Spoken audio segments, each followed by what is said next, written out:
Muy buenas tardes, queridos hermanos y hermanas en Cristo. Bienvenidos ustedes a su programa del Evangelio al Corazón, un programa que nos ayuda a reflexionar sobre la palabra de Dios del Evangelio Dominical y que nos ayuda a interiorizar esta reflexión, esta meditación en nuestro corazón y en la vida práctica.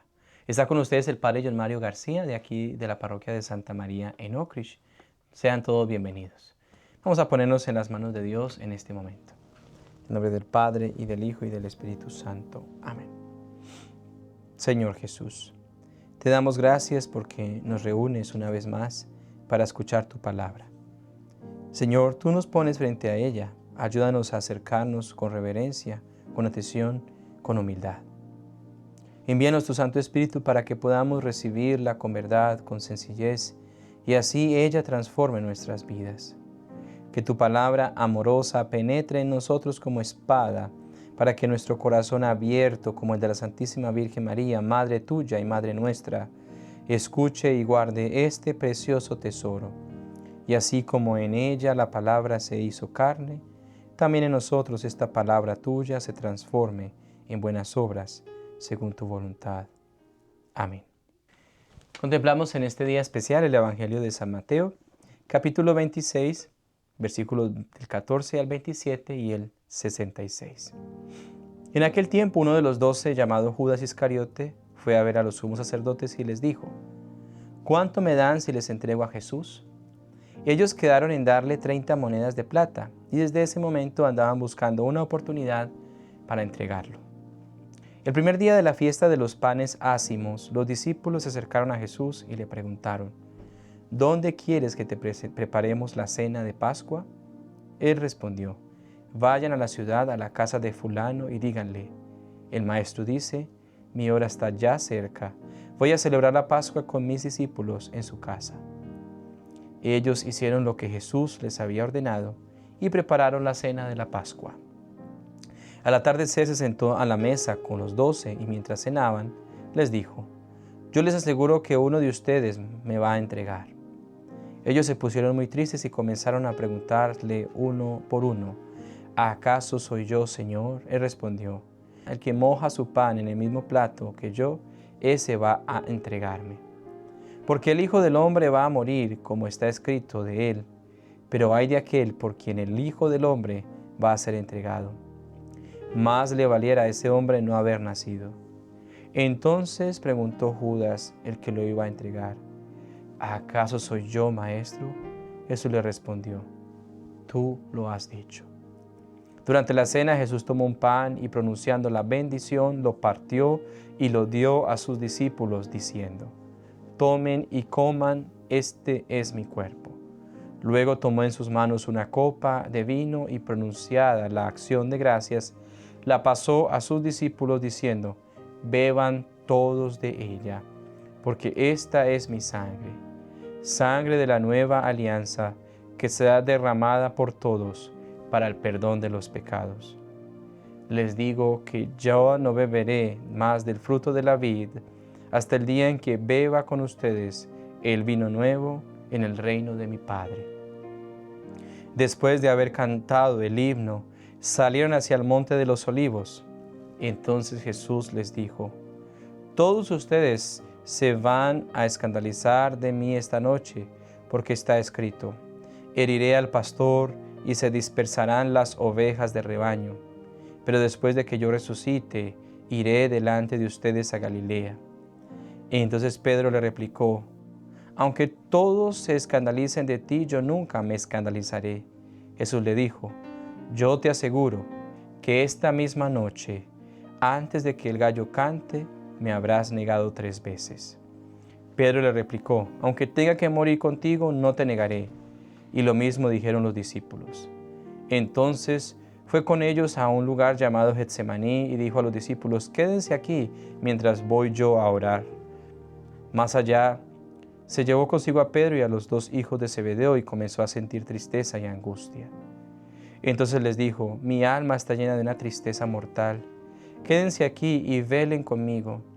Avanzó unos pasos más, se postró rostro en tierra y comenzó a orar diciendo: Padre mío, si es posible que pase de mí este cáliz, pero que no se haga como yo quiero, sino como quieres tú?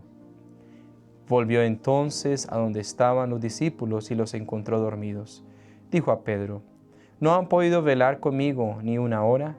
Velen y oren para no caer en la tentación, porque el espíritu está pronto, pero la carne es débil. Y alejándose de nuevo, se puso a orar diciendo: Padre mío, si este cáliz no puede pasar sin que yo lo beba, hágase tu voluntad. Después volvió y encontró a sus discípulos otra vez dormidos, porque tenían los ojos cargados de sueño. Los dejó y se fue a orar de nuevo, por tercera vez repitiendo las mismas palabras. Después de esto volvió a donde estaban los discípulos y les dijo: duerman ya y descansen. He aquí que llega la hora y el Hijo del Hombre va a ser entregado en manos de los pecadores. Levántense, vamos, ya está aquí el que me va a entregar. Todavía estaba hablando Jesús cuando llegó Judas, uno de los 12, seguido de una chusma numerosa con espadas y palos, enviada por los sumos sacerdotes y los ancianos del pueblo. El que lo iba a entregar les había dado esta señal: aquel a quien le dé un beso, ese es. Apréndanlo. Al instante se acercó Jesús y les dijo: buenas noches, maestro, y lo besó. Jesús le dijo: amigo, ¿es esto a lo que has venido? Entonces se acercaron a Jesús, le echaron mano y lo apresaron. Uno de los que estaban con Jesús sacó la espada y hirió a un criado del sumo sacerdote y le cortó una oreja. Le dijo entonces Jesús: vuelve la espada a su lugar, pues quien usa la espada, a espada morirá. ¿No crees que si yo se lo pidiera a mi Padre, Él pondría ahora mismo a mi disposición más de 12 legiones de ángeles? Pero ¿cómo se cumplirían entonces las escrituras que dicen que así debe suceder? Enseguida dijo Jesús a aquella chusma: ¿han salido ustedes a apresarme como un bandido, con espadas y palos? Todos los días yo enseñaba sentado en el templo y no me aprendieron. Pero todo esto ha sucedido para que se cumplieran las predicciones de los profetas. Entonces todos los discípulos lo abandonaron y huyeron. Los que aprendieron a Jesús lo llevaron a la casa del sumo sacerdote Caifás, donde los escribas y los ancianos estaban reunidos. Pedro los fue siguiendo de lejos hasta el palacio del sumo sacerdote. Entró y se sentó con los criados para ver en qué paraba aquello. Los sumos sacerdotes y todo el Sanedrín andaban buscando un falso testimonio contra Jesús, con ánimo de darle muerte, pero no lo encontraron. Aunque se presentaron muchos testigos falsos, al fin llegaron 2 que dijeron: este dijo: puedo derribar el templo de Dios y reconstruirlo en 3 días. Entonces el sumo sacerdote se levantó y le dijo: ¿no respondes nada de lo que estos atestiguan en contra tuya? Como Jesús callaba, el sumo sacerdote le dijo: te conjuro por el Dios vivo a que nos digas si tú eres el Mesías, el Hijo de Dios. Jesús le respondió: tú lo has dicho. Además, yo les declaro que pronto verán al Hijo del Hombre sentado a la derecha del Padre, venir sobre las nubes del cielo. Entonces el sumo sacerdote rasgó sus vestiduras y exclamó: ha blasfemado, ¿qué necesidad tenemos ya de testigos? Ustedes mismos han oído la blasfemia. ¿Qué les parece? Ellos respondieron: es reo de muerte. Luego comenzaron a escupir en la cara y a darle de bofetadas. Otros lo golpeaban, diciendo: adivina quién es el que te ha pegado. Entretanto, Pedro estaba afuera, sentado en el patio. Una criada se le acercó y le dijo: tú también estabas con Jesús, el Galileo. Pero él lo negó ante todos, diciendo: no sé de qué me estás hablando. Ya se iba hacia el zaguán cuando lo vio otra criada y dijo a los que estaban ahí: también ese andaba con Jesús el Nazareno. Él de nuevo lo negó con juramento: no conozco a ese hombre. Poco después se acercaron a Pedro los que estaban ahí y le dijeron: no cabe duda de que tú también eres uno de ellos, pues hasta tu modo de hablar te delata. Y entonces él comenzó a echar maldiciones y a jurar que no conocía a aquel hombre. Y en aquel momento cantó el gallo. Entonces se acordó Pedro de que Jesús había dicho: antes de que cante el gallo, me habrás negado 3 veces. Y saliendo de ahí, se soltó a llorar amargamente. Llegada la mañana, todos los sumos sacerdotes y los ancianos del pueblo celebraron consejo contra Jesús para darle muerte. Después de atarlo, lo llevaron ante el procurador Poncio Pilato y se lo entregaron. Entonces Judas, el que lo había entregado, viendo que Jesús había sido condenado a muerte, devolvió arrepentido los 30 monedas de plata a los sumos sacerdotes y a los ancianos, diciendo: pequé, entregando la sangre de un inocente. Ellos dijeron: ¿y a nosotros qué nos importa? Allá tú. Entonces Judas arrojó las monedas de plata en el templo, se fue y se ahorcó. Los sumos sacerdotes tomaron las monedas de plata y dijeron: no es lícito juntarlas con el dinero de las limosnas, porque son precio de sangre. Después de deliberar, compraron con ellas el campo del alfarero para sepultar ahí a los extranjeros. Por eso aquel campo se llama hasta el día de hoy Campo de Sangre. Así se cumplió lo que dijo el profeta Jeremías. Tomaron las 30 monedas de plata en que fue tasado aquel a quien pusieron precio algunos hijos de Israel y las dieron por el campo del alfarero, según lo que me ordenó el Señor. Jesús compareció ante el procurador Poncio Pilato, quien le preguntó: ¿eres tú el rey de los judíos? Jesús respondió: tú lo has dicho. Pero nada respondió a las acusaciones que le hacían los sumos sacerdotes y los ancianos. Entonces le dijo Pilato: ¿no oyes todo lo que dicen contra ti? Pero él nada respondía, hasta el punto de que el procurador se quedó muy extrañado.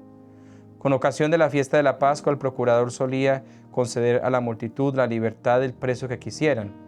Tenían entonces un preso famoso llamado Barrabás. Dijo pues Pilato a los ahí reunidos: ¿a quién quieren que les deje en libertad? ¿A Barrabás o a Jesús, que se dice el Mesías? Pilato sabía que se lo habían entregado por envidia. Estando él sentado en el tribunal, su mujer mandó a decirle: no te metas con ese hombre justo, porque hoy he sufrido muchos sueños por su causa. Mientras tanto, los sumos sacerdotes y los ancianos convencieron a la muchedumbre de que pidieran la libertad de Barrabás y la muerte de Jesús. Así, cuando el procurador les preguntó a cuál de los dos quieren que les suelte, ellos respondieron: a Barrabás. Pilato les dijo: ¿y qué voy a hacer con Jesús, que se dice el Mesías? Respondieron todos: crucifícalo. Pilato preguntó: ¿pero qué mal ha hecho? Mas ellos seguían gritando cada vez con más fuerza: crucifícalo. Entonces Pilato, viendo que nada conseguía y que crecía el tumulto, pidió agua y se lavó las manos ante el pueblo, diciendo: yo no me hago responsable de la muerte de este hombre justo. Allá ustedes. Todo el pueblo respondió: que su sangre caiga sobre nosotros y sobre nuestros hijos. Entonces Pilato puso en libertad a Barrabás, en cambio a Jesús lo hizo azotar y lo entregó para que lo crucificaran.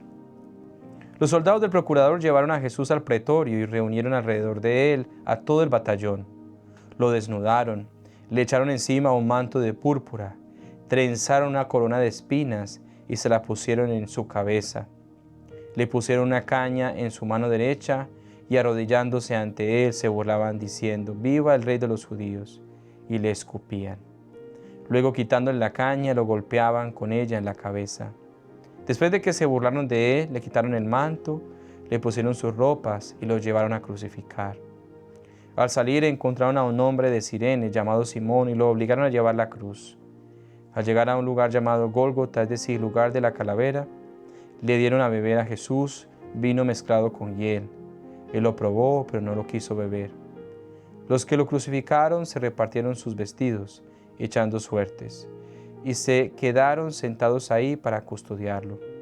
Sobre su cabeza pusieron por escrito la causa de su condena: este es Jesús, el rey de los judíos. Juntamente con él crucificaron a 2 ladrones, uno a su derecha y el otro a su izquierda. Los que pasaban por ahí lo insultaban, moviendo la cabeza y gritándole: tú que destruyes el templo y en 3 días lo reedificas, sálvate a ti mismo. Si eres el Hijo de Dios, baja de la cruz. También se burlaban de él los sumos sacerdotes, los escribas y los ancianos: ha salvado a otros y no puede salvarse a sí mismo. Si es el rey de Israel, que baje de la cruz y creeremos en él. Ha puesto su confianza en Dios, que Dios lo salve ahora, si es que de verdad lo ama, pues él ha dicho: soy el Hijo de Dios. Hasta los ladrones que estaban crucificados a su lado lo injuriaban. Desde el mediodía hasta las 3 de la tarde se oscureció toda aquella tierra. Y alrededor de las 3 Jesús exclamó con fuerte voz, Elí, Elí, lema sabactani, que quiere decir, Dios mío, ¿por qué me has abandonado? Algunos de los presentes al oírlo decían, está llamando a Elías. Enseguida uno de ellos fue corriendo a tomar una esponja, la empapó en vinagre y sujetándola a una caña le ofreció de beber. Pero los otros le dijeron, déjalo, vamos a ver si viene Elías a salvarlo. Entonces Jesús, dando de nuevo un fuerte grito, expiró. Entonces el velo del templo se rasgó en 2 partes, de arriba a abajo. La tierra tembló y las rocas se partieron. Se abrieron los sepulcros y resucitaron muchos justos que habían muerto. Y después de la resurrección de Jesús, entraron en la ciudad santa y se aparecieron a mucha gente. Por su parte, el oficial y los que estaban con él custodiando a Jesús, al ver el terremoto y las cosas que ocurrían, se llenaron de un gran temor y dijeron, verdaderamente este era Hijo de Dios. Estaban allí mirándolo desde lejos muchas de las mujeres que habían seguido a Jesús desde Galilea para servirlo. Entre ellas estaba María Magdalena, María, la madre de Santiago y José, y la madre de los hijos de Zebedeo. Al atardecer vino un hombre rico de Arimatea, llamado José, que se había hecho también discípulo de Jesús. Se presentó a Pilato y le pidió el cuerpo de Jesús, y Pilato dio orden de que se lo entregaran. José tomó el cuerpo, lo envolvió en una sábana limpia y lo depositó en un sepulcro nuevo que había hecho excavar en la roca para sí mismo. Hizo rodar una gran piedra hasta la entrada del sepulcro y se retiró. Estaban ahí María Magdalena y la otra María sentadas al frente del sepulcro. Al otro día, el siguiente de la preparación de la Pascua, los sumos sacerdotes y los fariseos se reunieron ante Pilato y le dijeron, Señor, nos hemos acordado de que ese impostor, estando aún en vida, dijo, a los 3 días resucitaré. Manda pues asegurar el sepulcro hasta el 3er día. No sea que vengan sus discípulos, lo roben y digan luego al pueblo, resucitó de entre los muertos. Porque esta última impostura sería peor que la primera. Pilato les dijo, tomen un pelotón de soldados, vayan y aseguren el sepulcro como ustedes quieran. Ellos fueron y aseguraron el sepulcro y poniendo un sello sobre la puerta, dejaron ahí a la guardia. Palabra del Señor. Gloria a ti, Señor Jesús. Queridos hermanos, hoy celebramos nosotros el Domingo de Ramos, que se llama también el Domingo de la Pasión de nuestro Señor. El centro de este día especial es especialmente el centro de la Semana Santa. Hoy comenzamos la Semana Santa, es el corazón de la Semana Santa. Es un momento culminante que nos conduce especialmente hacia el Viernes Santo. Nos enseña lo que conocemos nosotros sobre la pasión, la oscuridad del corazón humano, la miseria hasta donde el corazón humano llega y la tristeza que esto causa a Jesús. Pensemos especialmente en la traición de Judas, un hombre que hace parte del grupo de los 12, alguien cercano a él. Pensemos en la negación de Pedro, aquel que había dicho, Señor, jamás te negaré. Pensemos en el abandono de los discípulos, cuando al final de la vida, en su momento más difícil, los necesitaba. Pensemos en la cobardía de Pilato, que no fue capaz de imponerse ante los judíos y finalmente lo crucificó. Pensemos también en la crueldad de los soldados, que lo trataron tan mal y lo humillaron. Pensemos en la ceguera de los líderes religiosos, que insistían en crucificarlo. Aquí se reveló lo más oscuro del corazón humano, cómo somos nosotros realmente. Pero en medio de todo, el Señor nos muestra un rayo de luz en la tiniebla. La esposa de Pilato le manda a decir que no se meta con ese hombre. Simón de Cirene lo carga, lo ayuda a cargar la cruz. El centurión confiesa, verdaderamente este hombre era hijo de Dios. Las mujeres permanecen ahí hasta el final, en medio del llanto. José de Arimatea ofrece un sepulcro digno para él. Así que en los peores momentos de la vida, incluso de más oscuridad humana en el corazón, pues también hay un ápice de luz que muestra también que el corazón humano tiene algo de bondad. Jesús entonces carga la cruz con su apasionado por lo que el Señor le ha mandado. Lleva la cruz y anuncia el reino de Dios, sana e incluso en los días sábados, acoge a los excluidos, forma una comunidad nueva, permanece fiel hasta el final. Jesús nos revela que aunque nosotros a veces no somos dignos ni estamos preparados, siempre el Señor nos hace y nos prepara. Nos hace dignos de su palabra, de su cruz. Jesús les dice a ellos, vean todo esto que estoy dispuesto a hacer por ustedes, a morir por ustedes en la cruz. Por eso vemos también en los evangelios dos antagonistas, Pedro y Judas, dos respuestas al fracaso. Judas se desespera y va y se ahorca. Pedro se deja abrazar por la misericordia al final de sus días, llora, se arrepiente, pide perdón por haberlo negado. Esa es la gran diferencia entre el pecado. La Semana Santa nos ayuda a nosotros a descubrir cuál será el camino. Dejar que el amor de Cristo nos consuma, nos abrace, nos dé misericordia y perdón cuando hemos fallado, cuando hemos negado al Señor, o desesperarnos en nuestras caídas, seguir cayendo e incluso tener la tentación de morir y quitarnos la vida por nosotros mismos. En medio de esta oscuridad, que la Semana Santa nos ayude a revelar que la oscuridad del corazón humano también tiene una luz fuerte que brilla por encima del mal y que nos ayuda a nosotros a vencerla con la ayuda del Señor. Levantémonos y vivamos esta Semana Santa con amor. Que así sea. Feliz domingo para todos.